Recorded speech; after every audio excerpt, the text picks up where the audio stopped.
Hey guys, it's Double B Billy Boudreaux, aka Wrestle Gamer, coming to you live with another video entry from right here on Blog TV and YouTube, and it's another top 5. And this top 5 this time is going to be my top 5 favorite Sega Genesis games / Mega Drive games. And this time I'm not alone on this top 5. I have Ashley, RevJake, Mick37 on Skype, and as well as Andy. And in the live Blog TV chat room right now, I have Electro FM, I have Goku 6425, Ministry of Darkness, and Wee Woo 1337. So we're going to have a very well participated top 5 this video this time, guys. So let's go ahead and get started here. My first on the list, top 5, number 5 for favorite Sega Genesis / Mega Drive games. I have to go with Vector Man, because at the time when I got it looked really cool. It wasn't like one of the traditional 16-bit games that you're used to seeing on the Sega Genesis. A lot of it had a lot of 3D quality elements in there, beautifully designed levels, wonderful gameplay, and it is just... I was 13 years old at the time when I got it, and it just blew me away, and so that's why I have to have Vector Man as number 5 on my list, you know. Now, did I ever get to the ending of it? Yeah. Yeah, it's an interesting story. I'm not going to give away too much, you know, just, you know, look it up if you don't know what the story of Vector Man is. But again, it's a very interesting story, you know, wonderful graphics, just awesome gameplay. Believe it or not, for a single-player game such as Vector Man with no multiplayer whatsoever, whether it's on the console, because Sega Genesis didn't have anything online. So for a single-player game, Vector Man had a lot of... The replay value of Vector Man was very high. Very high. So that's why I have to have Vector Man as my top 5. Ashley, what about you? What do you think about that? Or do you want to put in your your first one on your top 5? I don't think I've got a top 5. I'll certainly give my opinions. It's one of the, I think, most forgotten Genesis games or Mega Drive games. It was apparently we're going to make a sequel, but then Sega were so desperate to do more, God knows how many Sonic games that they got left behind. And that's a game which, even I think if they brought out a sequel, you know, despite the fact it's probably 20 years on since it originally came out, I think people would still love to play it. Cool. Mick37, what are your thoughts about Vector Man? I never did get to play it, but I'm a little bit clueless on this one, so I'm probably going to leave myself out of that one. All right, you guys in the chat room, if you want to comment on the Vector Man being the first in my top 5, you go ahead and do that in the chat room. I'll read it out loud for the video. Andy, what do you think? I've never played Vector Man, but I was a big fan of James Pond. James Pond? Yeah, English. He was basically a fish who was a spy, like James Bond, but he was called Robocod, James Pond. Electro One of the old British games that probably used a design like Super Mario. Electro FM has a comment. To do tasks. All right, Electro FM has a comment. It said it's a good game. They should do a remake with today's graphic and gameplay. That would be cool. Yeah, I would have to agree. You know, I would like to see a remake of Vector Man, as we welcome Chaser, the Ultimate Gamer, a.k.a. Scooter, into the chat room. Scooter, you're just in time. We're in the middle of the top 5 favorite Sega Genesis games video that we're going to be putting up here on YouTube. And the first one that I've mentioned, the number 5 in my list, is Vector Man. If you're familiar, are you familiar with that game at all, Vector Man? I already have in mind what number 4 is going to be next. Yeah, do you want to make any comments? And any comment you make in the chat room, I'll read out loud for the video.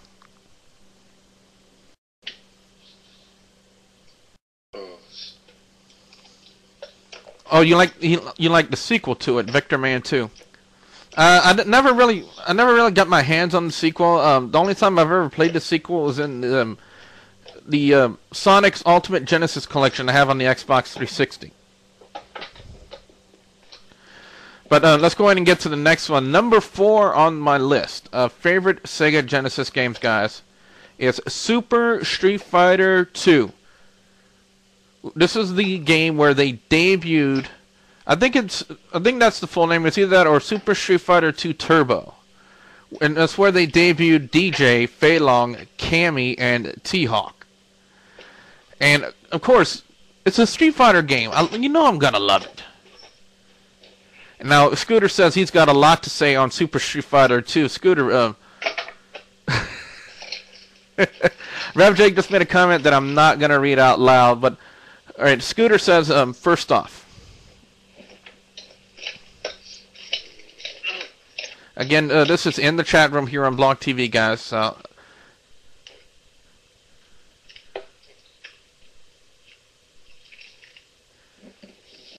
probably going to take a while to type.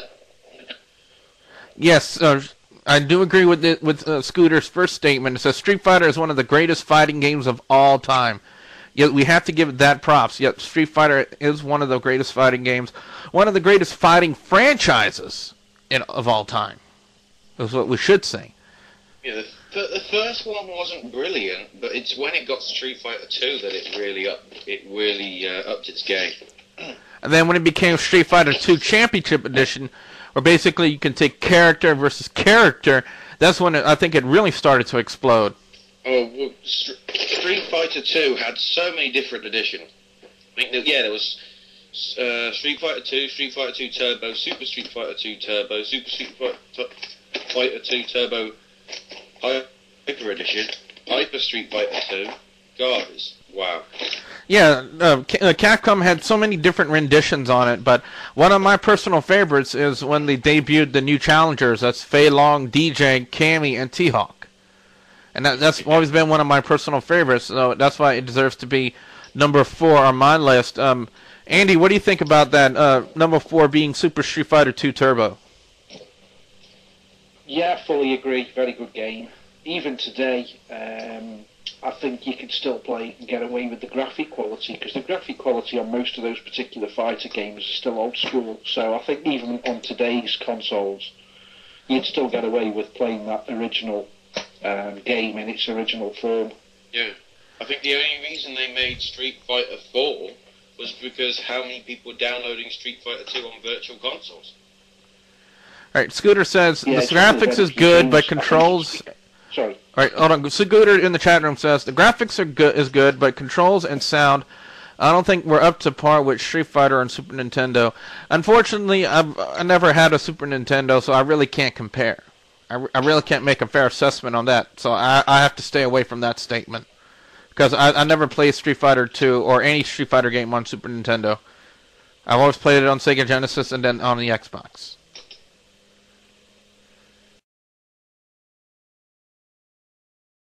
And Rev Jake makes another unforeseeable comment which will not make the air. Mick37, what are your thoughts about Super Street Fighter 2, man? What do you think about that game? That was actually a game I got to play when I was really little, so I'm actually familiar with this one. Oh no, I'm not clueless, but yeah, it was one of my favorite ones, honestly. I couldn't get used to Super Street Fighter 4 because I wasn't used to all the new stuff. But well, you not being clueless, that's a shocker. Oh no. Oh man, Scooter, maybe another time, man, but we're still recording this video. So let's go on and get to number 3. Now keep in mind, guys, when I had my Sega Genesis, I was 13 years old. Okay? I was 13 years old. Sonic Spinball is number 3. Because, for one thing, it was a combination of 2 games I liked at the time. Well, that I still like. Sonic and Pinball. So why not have a combination of the both? And I thought it was actually really fun to play. Did I ever beat the game? No, I did not ever beat the game. But I still had fun trying, though. I still had fun trying with Sonic Spinball. You know, it was always frustrating where you get to the last level and you just can't get that last Chaos Emerald or get to the boss. But, again, it's just so much fun going through all the different levels and everything like that. Scooter says Sonic Spinball was fun and challenging, but sadly not enough for his own top 5. Okay. Ashley, what do you think about Sonic Spinball? Let me hold on. Let me say it for Goku here. Just for the video. He says WWF Royal Rumble is the best, #1. All right, Ashley, go ahead. It's certainly an enjoyable game. I wouldn't personally put it in my top 5, but it's something that pretty much anybody can play because it is like a pinball style thing. Not a lot of people are hugely against pinball. You know, I don't want to play pinball. I want to play Pong. There's some people around there like that, but it's certainly an enjoyable game. It's not a bad game. All right, Mick37, your thoughts on Sonic Spinball? I have the Sonic collection. Yeah, I have the collection too, so I've played it too, and I liked it. All right, Andy. Andy. Sorry, I was miles away then. Normally that's Mick that's miles away. It's that brew you're drinking. I've never really been a big Sonic fan. I've played the very first ever Sonic, the original one that came with the console. But I can't really say I've ever been into any of the Sonic genre games. I'm not a big Mario fan. I'm not a Sonic fan. I'm more of a beat-em-up racing ball basketball fan, to be honest. So nothing wrong with the game. It was very enjoyable. It was dead addictive and worthy of being number 4. Are we on? Yeah, number 4. No, number 3. Yeah, we're halfway. Even. Yeah, we're nearly done with the list. Let's get to number 2. Number 2 is probably a game a lot of you guys don't remember or you never heard of it. But it's called Primal Rage. Now, I think Ashley knows the game I'm talking about. But for the benefit of those of you who don't know Primal Rage, just think Mortal Kombat with dinosaurs. And pissing and shitting. Yes, that. I mean, there were fatalities where one I can't remember what the name of the character was, but he was like a dirty ape, and his fatality was you drop to the ground, he pisses on you, and your skin melts away. Nice. And you get to eat humans in there too as source of energy when your health is low. But that was like my mom wouldn't let me. Again, I was 13 years old at the time. I was still a kid.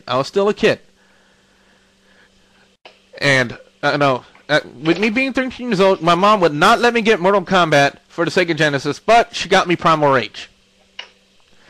But ironic, isn't it? Ironic, isn't it? If she had only known exactly what Primal Rage was. I didn't know what Primal Rage was until I got it. RevJack Nick Bondage already accomplished that feat. But anyway, like I said, it's like Mortal Kombat with dinosaurs. It was still a hell of a lot of fun to play. Would have made it more fun if the fatalities were easier to input on the controller. You know, if they were easier to do. A lot of them required a lot of button movements. You have to be in the right spot on a lot of them to get the fatalities off. You have to press about 7 buttons within a quarter of a second. It's just not fair. But when you do get that accomplished, it's like a good sense of accomplishment, and you get to see a fatality. Yeah. If that happened in the real world, you'd get an achievement just for being able to putting it in quick enough. Yeah. Or if it really did happen in the real world, if you piss on something and it starts, that thing starts to melt, go see a doctor. Now, Scooter in the chat room says, I like the game a lot, but same as Street Fighter for me, better on Super Nintendo. I think from the reason I remember is because I think on the Super Nintendo they had a few different fatalities on the Super Nintendo version of Primal Rage than they did on the Sega Genesis one. I do believe on was like on the if I can only remember their names. Again, it's been years and years since I've seen this game, but there was one fatality where one of them was supposed to jump up and then stomp right down on the fallen carcass of his enemy, and the enemy goes splat. And that fatality was available on Super Nintendo, but it wasn't available on Sega Genesis. So that's the only thing I did not like about it. The fact that, you know, Super Nintendo would have their own fatalities. In my personal opinion, they should have kept all the fatalities and put them on both versions. What's the sole purpose of putting different fatalities on the same games? You know, You know, why not have them? Why not let them have all the same fatalities on different consoles? You know, why do the fatalities on the Sega Genesis version of Primal Rage have to differ than the ones from the Super Nintendo? And Scooter says he knows why.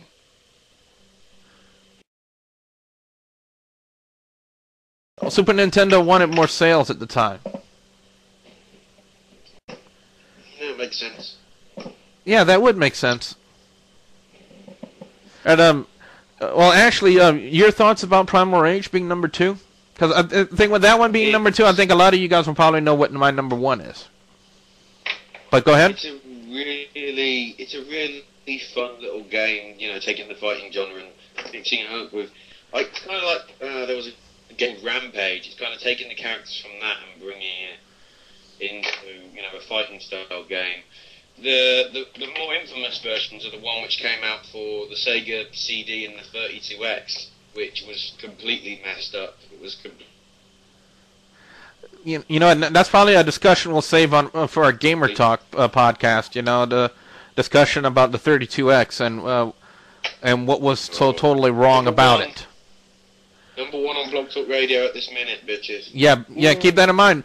Gamer Talk on Blog Talk Radio right now, ladies and gentlemen, is number 1. The number 1 video game podcast among 150 other video game podcasts on Blog Talk Radio. Gamer Talk is number 1.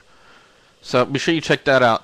Mick37, what do you know about Primal Rage on Sega Genesis?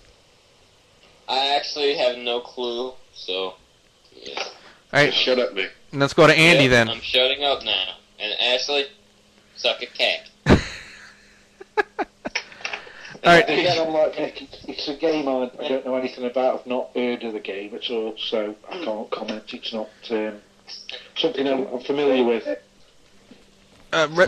Rev, I think Rev Jake, you want to say something? No. Yeah, kind of. Did Mick just tell Ashley to suck a cat? Sadly, it's Mick's cat that I want to use. That you want to suck. Oh, okay. Oh, Ministry. All right, guys, let's keep it with the video. Go yet. Yeah, let's keep it with the video, guys. Number 1, my number 1 favorite Sega Genesis game is the game that I got that came with the Genesis, Sonic the Hedgehog 2. That game was so addictive to me. I just spent hours and hours playing that game when I was a kid. That's kind of the first game I ever played with my brothers, Dustin and Justin, a.k.a. Killer Bushido on Xbox Live. That's kind of how I got them hooked on video games. It was Sonic the Hedgehog. They were like 4 years old at the time, and they would sit right next to me, and they would take the second controller and play as Tails. And then we would just sit there for hours and hours and just have fun playing the game. You know, I never beat it at the time when I was a kid, but I still had just a ton of fun playing that. And just like with Vector Man, Sonic the Hedgehog 2 had incredibly high replay value. I mean, even though you would lose and get a game over, like at the last level, it's still a ton of fun to go through all those levels again and have just so much fun with it. So that's one of my personal reasons, you know. That's kind of how I got my little brothers hooked onto video games and everything like that, and we just had hours of fun. We always had a great time playing Sonic the Hedgehog 2. And, you know, on a personal level, that's why I had to have it as my number 1. As Sonic the Hedgehog 2 to be my number 1 favorite Sega Genesis game. It's because of all the time that I spent with my little brothers connecting with them playing video games. And that was a whole lot of fun, and I would not trade that time in for anything in the world, guys. Anything in the world. So, Scooter says, Sonic 2 is a great choice. Love playing as Tails. Easily top 5. It'll probably be his number 1, too. Ashley, can you give me your thoughts for Sonic the Hedgehog 2? Honestly, I felt that... Well, it's still a Sonic game, but I thought Sonic 3 I felt was a much neater game because it picked up from where Sonic 2 finished. It was also, you could say it's I think it had a sequel with Knuckles, and that was 2-player as well. And for me, Sonic 3 was, but Sonic 2 was very good as well.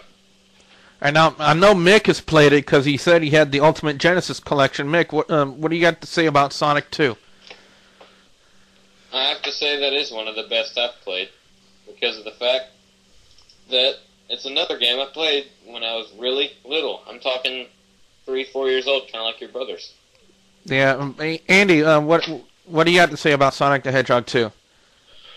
Yeah, I don't think there'll be in anyone's top 5. Sonic the Hedgehog's going to be out of the top 5 on anyone's list, I wouldn't have thought. And yeah, I fully agree, it does deserve to be a number 1 hit. Highly addictive group of games that they brought out, to be honest. Alright, now for the benefit of you guys watching this video on YouTube, if you have a top 5 list for your favorite Sega Genesis game, leave it in a comment below, and you will be recognized, and your comments will be read on a later video by yours truly, Double B, Billy Boudreaux. Well, in the meantime, that's going to conclude this top 5 video. I'd like to thank everybody for kind of joining in and bearing with us, and I think this was a lot of fun doing it, and this is probably how we'll do the top 5 videos from now on, with you guys on Skype and you guys here on the Blog TV chat room. So with that being said, I'm WrestleGamer, Double B, Billy Boudreaux, with Ashley, Andy, Mick37, Rev Jake, Electro FM, Ministry of Darkness, and Scooter, and WeeWoo1337. Have a great night. Nice number.